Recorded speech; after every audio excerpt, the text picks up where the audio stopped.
5 আগস্টের March two Dhaka ঠেকাতে যেভাবে পরিকল্পনা করেছিল শেখ হাসিনা।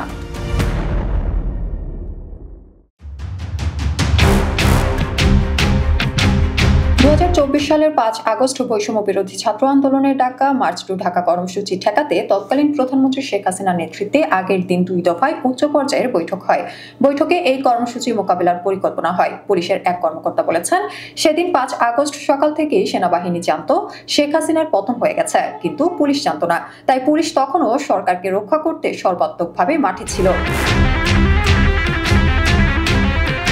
জাতিসংঘের মানবাধিকার বিষয়ক হাই কমিশনারের দপ্তরের তথ্য অনুসন্ধানী প্রতিবেদনে এই তথ্য উঠে এসেছে।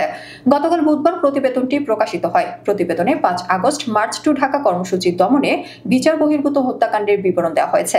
প্রতিবেদনে অবশ্য এই কর্মসূচির নাম লেখা হয়েছে মার্চ অন ঢাকা। জাতিসংঘের প্রতিবেদনে বলা হয়, আন্দোলনরত নেতাদের প্রকাশ্যে ঘোষণা ও গোয়েন্দা সংস্থাগুলোর তথ্য থেকে রাজনৈতিক নেতৃত্ব জানতে পারেন 5 আগস্ট ঢাকার কেন্দ্রস্থলে বড় প্রতিবাদ মিছিলের পরিকল্পনা করছেন আন্দোলনকারীরা। 4 আগস্ট সকালে তৎকালীন প্রধানমন্ত্রী শেখ হাসিনা জাতীয় নিরাপত্তা কাউন্সিলের বৈঠকে সভাপতিত্ব করেন। অংশগ্রহণকারীদের তথ্য মতে বৈঠকে সেনা, বিমা, নৌ, বিজিপি, ডিজিএফআই, এনএসআই, পুলিশ ও পুলিশের বিশেষ শাখার প্রধানেরা অংশ নেন।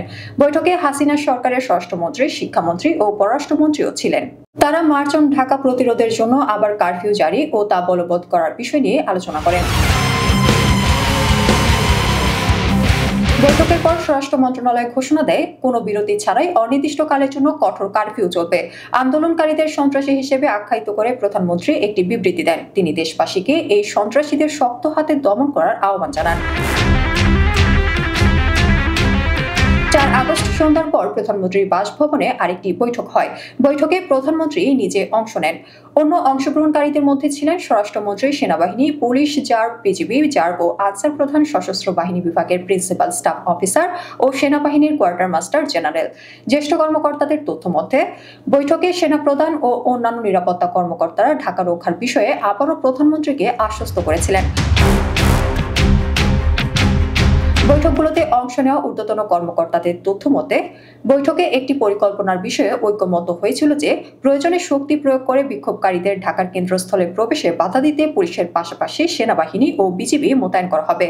সেনাবাহিনী ও বিজিবি সাজোয়া যান ও সেনা মোতায়েন করে ঢাকার প্রবেশের পথগুলো অবরুদ্ধ করবে, বিক্ষোভকারীদের প্রবেশে বাধা দেবে। অন্যদিকে পুলিশ উচ্ছৃঙ্খল জনতাকে নিয়ন্ত্রণ করবে। শেখ হাসিনার ব্যক্তিগত নিরাপত্তা বাহিনী স্পেশাল সিকিউরিটি ফোর্সের তৎকালীন মহাপরিচালক 5 আগস্ট প্রথম প্রহরে বিজিবির মহাপরিচালককে পরপর 2টি হোয়াটসঅ্যাপ বার্তা পাঠান। সেই বার্তাগুলোর হার্ড কপি পেয়েছে OHCHR। এই হার্ড কপির তথ্য অনুসারে প্রথমটি ছিল একটি ফরওয়ার্ড করা সম্প্রচারিত বার্তা, যা আন্দোলনের নেতাদের বলে মনে হয়। এতে তারা ঢাকায় প্রবেশের পথগুলো সম্পর্কে আন্দোলনকারী ছাত্র জনতাকে জানিয়েছিলেন। দ্বিতীয় বার্তাটি প্রতিরক্ষা আদেশের রূপরেখার একটি ভিডিও রয়েছে বলে মনে হয়। এতে প্রতিরক্ষার প্রথম ও দ্বিতীয় লাইন, একটি তৃতীয় দূরপাল্লার ইউনিট, একটি ব্যাকআপ ইউনিট, একটি পশ্চাৎভাগের বাহিনীর কথা বলা হয়েছে। 5 আগস্ট সকালে সেনাবাহিনী ও বিজিবির সদস্যরা মূলত দাঁড়িয়েছিলেন। পরিকল্পনা অনুযায়ী তারা তাদের ওপর অর্পিত ভূমিকা পালন করেননি।